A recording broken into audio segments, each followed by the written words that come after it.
কেউ পরে আছে মেসির 2004-5 সালের কার্ডটি নিয়ে, এবং কেউ পরে আছে 2014 সালের ব্রাজিলের নেইমারের কার্ডটি নিয়ে।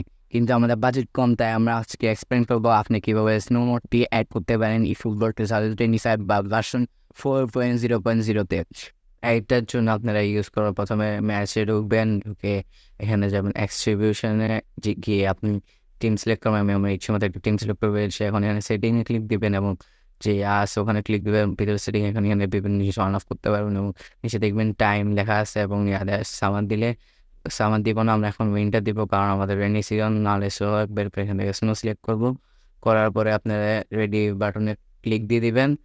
দিলে আপনারা দেখবেন এরকম একটি ইন্টারফেস চলে আসছে। দেখেন কত সুন্দর একটা রেনি, সরি, কত সুন্দর একটা স্নোটা ইফেক্ট আসছে এখানে, যেটা আমার অনেক পার্সোনালি অনেক পছন্দ।